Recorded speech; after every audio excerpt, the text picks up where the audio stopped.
Lembaga Survei Poltreking Indonesia merilis hasil survei Pilkada Jawa Timur. Berdasarkan hasil survei dari Poltreking Indonesia, pasangan Hovifah Emil ini unggul dengan perolehan 57,3%, sedangkan pasangan Tri Risma hari ini Gus Hans meraih 22,7% dan juga pasangan Lulu Nur Hamidah Lukmanul Hakim 2,2%. Apa kemudian yang menjadi pertimbangan dari responden yang mengikuti survei kali ini?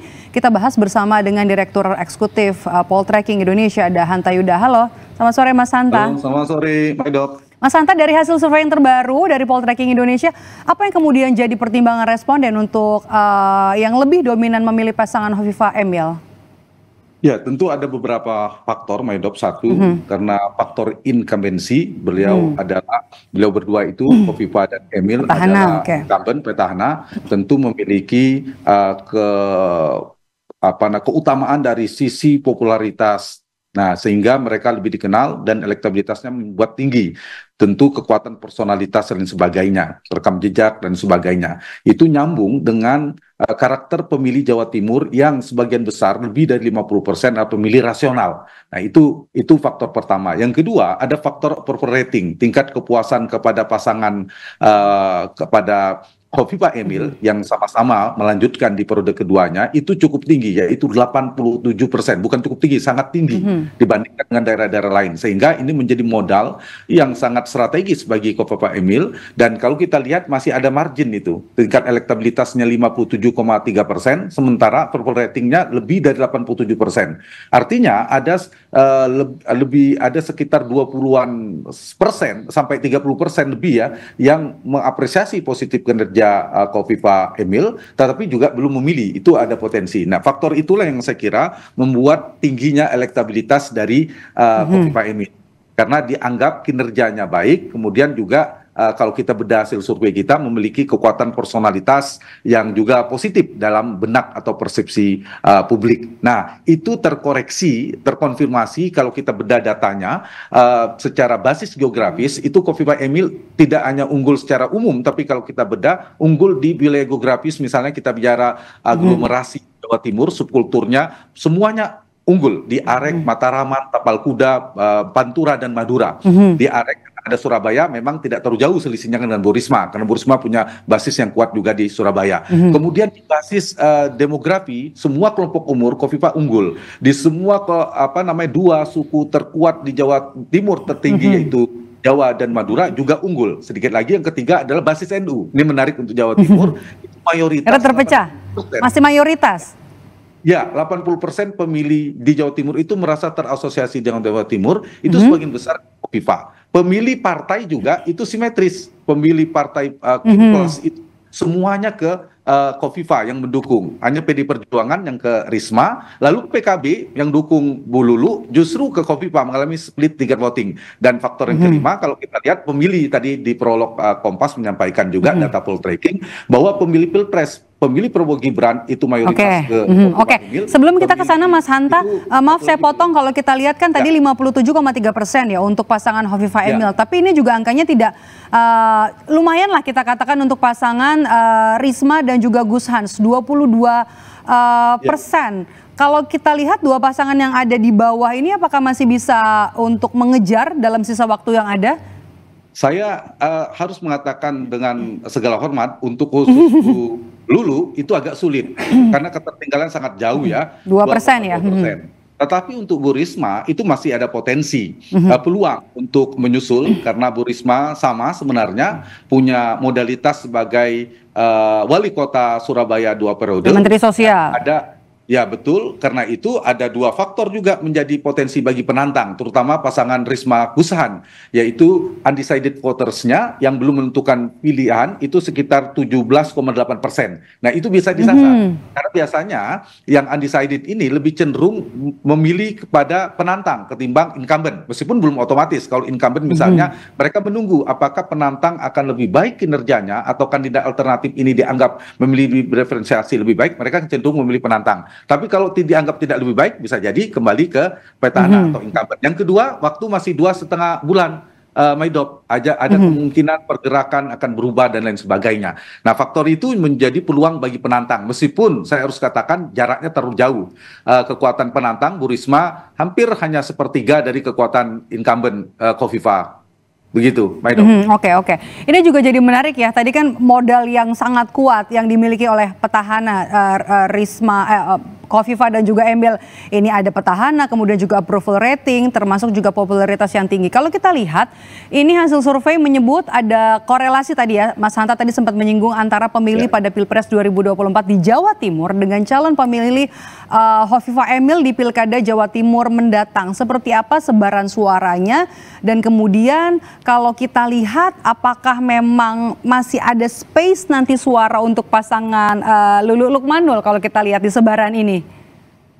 Iya, ada, karena mereka juga tentu punya mesin namanya PKB, partai terbesar di Jawa Timur. Tetapi memang datanya menunjukkan PKB yang pemenang di Jawa Timur itu mengalami split ticket voting, di mana PKB justru bukan mendukung kandidat yang didukung oleh PKB. Justru ya mendukung Khofifah. Itu menunjukkan. Jadi PDI Perjuangan hanya mayoritas ke Risma. Di luar PDI Perjuangan, semua partai yang mendukung Khofifah, Kim Plus itu termasuk PKB itu cenderung lebih besar ke Khofifah. Itu yang menyebabkan Khofifah besar. Ditambah tadi kalau kita cross tabulasi, Maidop, hasil Pilpres tadi ya, hasil Pilpres itu pemilih Prabowo Gibran mayoritas juga ke Khofifah, 65% pemilih Prabowo Gibran itu. Sementara pemilih Ganjar mayoritas ke Risma. Nah, pemilih Anies Baswedan terbelah, tetapi lebih kuat ke Khofifah ketimbang ke Risma. Nah, sementara Lulu itu tidak mendapatkan basis terlalu kuat dari segmentasi manapun, karena termasuk orang baru saya kira dibandingkan Khofifah yang petahana gubernur incumbent, kemudian Risma adalah wali kota 2 periode Surabaya, ibu kota Jawa Timur. Nah, Lulu mungkin punya PR besar untuk memperkenalkan dari sisi popularitas, dari sisi electability, dari sisi elektabilitas tertinggal jauh. Karena itu menurut saya penting untuk melakukan terobosan besar, dan ada 4 faktor yang mungkin menjadi dinamisator. Apa saja tuh Mas Hanta? Elektabilitas di sisa 2 bulan ini, Maidop. Yang satu, pasti orang menunggu bagaimana performa debat nanti, 3 kali debat. Itu akan dilihat bagaimana kemampuan adu gagasan ya, penguasaan masalah dan gagasannya. Yang kedua, itu pasti lihat nanti akan ada faktor sosialisasi dan kampanye. Semua kan bergerak, mesin politik bergerak. Faktor ini juga berpengaruh. Yang ketiga, faktor isu yang akan bergulir. Itu juga akan mempengaruhi. Apakah ada yang blunder politik, apakah ada mendapatkan momentum politik, itu akan berpengaruh. Dan terakhir, adakah program-program terobosan politik, terobosan program yang juga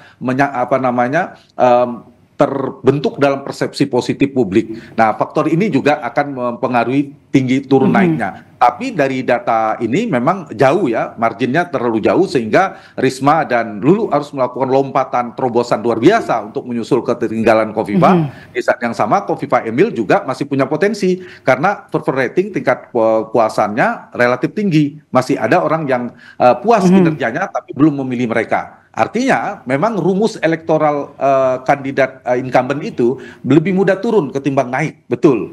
Tetapi karena mereka punya modal approval rating yang positif, itu bisa sebaliknya. Mereka masih bisa mengkapitalisasi justru semakin naik kalau mereka bisa melakukan strategi yang tepat. Begitu juga penantang bisa menyasar 2 hal. Apakah bisa menggerus elektabilitas si petahana dengan menurunkan tingkat approval rating, tingkat kepuasan itu, dan menyasar ceruk pemilih yang belum menentukan pilihan. Itu kira-kira. Kalau pilkadanya tinggal 1 minggu, saya prediksi pemenangnya Khofifah. Tapi karena pilkada masih 2 bulan, maka kita harus menunggu dengan sabar, karena masih mungkin termasuk undecided votersnya tadi berapa angkanya? 17% ya Mas? 17,8%. Artinya Risma atau Lulu harus mengambil itu sebagian besar dan mengambil suara dari pendukung Khofifah. Betul, itu 2 pekerjaan penting untuk menyusul ketertinggalan dari Khofifah. Karena Khofifah juga punya potensi untuk melentingkan atau menaikkan elektabilitasnya karena modal tingkat kepuasan tadi. Ini masih menarik nih kalau kita bahas soal suara dari Pilpres kemudian dibandingkan dengan suara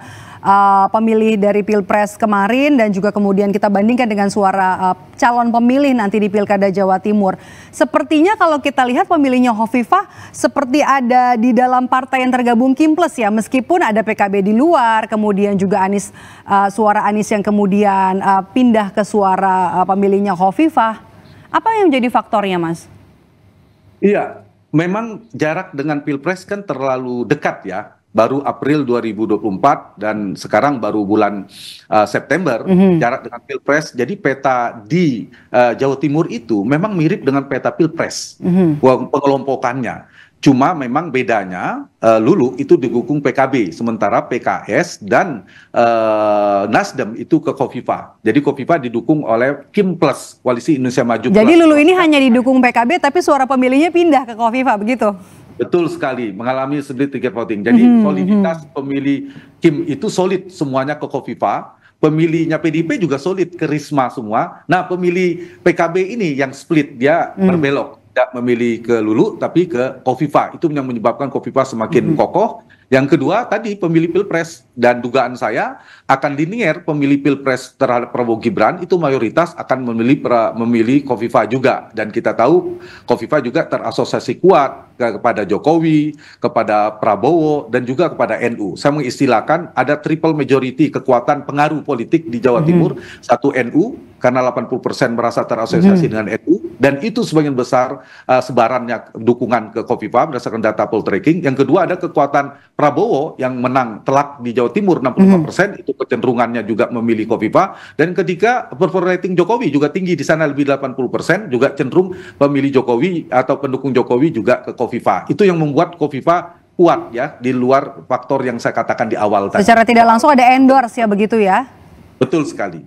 Oke. Kalau kita lihat Mas Hanta masih 2 bulan lagi, tapi kan kalau diukur begitu ya, waktu untuk kampanye juga cukup singkat. Tadi Anda bilang ada beberapa hal yang kemudian bisa jadi salah satu faktor penentu nanti untuk merubah angka yang tadi sudah kita bahas, adalah salah satunya adalah adu gagasan dalam debat nanti. Kira-kira apa saja yang harus bisa dipersiapkan oleh dua pasangan yang angkanya masih ada di bawah pasangan Khofifah Emil untuk bisa meningkatkan popularitas, kemudian juga tentunya akan berujung pada elektabilitas nanti di Pilkada serentak Pilkada Jawa Timur 2024? Iya, saya kira ini pertanyaan penting dan sangat berharga buat para penantang. Mereka harus melakukan sosialisasi masif untuk memperkenalkan diri, untuk mempopularitaskan. Rumus politik elektoral itu kan dikenal, disukai, lalu dipilih. Gak mungkin dipilih kalau tidak disukai, tidak mungkin disukai kalau tidak dikenal. Jadi mulainya dikenal. Nah, popularitas ini harus dimanfaatkan. Incumbent kan sudah dikenal kuat, terutama Bu Lulu, itu kan belum begitu dikenal. Maka sosialisasi harus masif. Yang kedua, sosialisasi program dan sebagainya yang mereka tawarkan itu tidak bisa biasa, harus terobosan, harus bombastis tanda petik. Karena approval ratingnya Khofifah Emil sangat tinggi ya? Betul. 87%, oke. Ratingnya rendah, itu kabar baik buat penantang. Tapi ini kan kabar kurang baik karena approval ratingnya tinggi. Nah, karena itu bagaimana mereka harus tanda petik menggerus tingkat kepuasan kepada Khofifah Emil, karena biasanya itu berbanding lurus dengan elektabilitas incumbent approval rating itu. Sehingga harus ada program isu-isu strategis yang bombastis yang bisa menghadirkan diferensiasi dibandingkan dengan incumbent. Tapi kalau kampanyenya biasa-biasa saja, kemudian standar saja, itu akan sulit untuk merubah peta politik. Jadi sepanjang tidak ada tsunami politik, prediksi saya, kemudian tidak ada semacam blunder politik dilakukan oleh incumbent dan sebagainya, itu sulit untuk bergeser. Tetapi ada pergeseran. Apakah pergeseran itu berhasil untuk cross mengambil posisi terbalik atau mengalahkan incumbent? Nah, itu yang agak sulit menurut saya. Bukan tidak mungkin, tapi sulit gitu. Karena faktor tadi, bagaimana performa debat, bagaimana kemampuan komunikasinya, penguasaan masalahnya, gagasan dan sebagainya akan menjadi variabel penting. Bagaimana kemampuan mereka mensosialisasikan mesin politiknya bergerak seperti apa dan lain sebagainya. Program yang ditawarkan apa, isu yang berkembang apa, itu akan menjadi faktor yang mungkin sebagai dinamisator atau yang akan menjadi dinamika bergeraknya kekuatan elektoral di antara tiga ini. Per hari ini datanya demikian. Khofifah sangat unggul, jauh jaraknya. Tetapi lagi-lagi saya ulangi, kalau pilkadanya tinggal seminggu, saya memprediksi pemenangnya Khofifah. Tapi karena masih 2 bulan, jangan buru-buru. Masih ada waktu ya. dinamikanya berjalan. Oke, jadi perlu ada isu strategis yang bombastis yang perlu diambil oleh penantang nanti di Pilkada Jawa Timur kalau memang mau serius maju untuk bisa mengalahkan petahana. Terima kasih atas ulasannya Direktur Eksekutif Poltreking Indonesia sudah bergabung bersama kami Mas Hanta Yuda. Sehat selalu Mas Hanta. Salam sehat, terima kasih.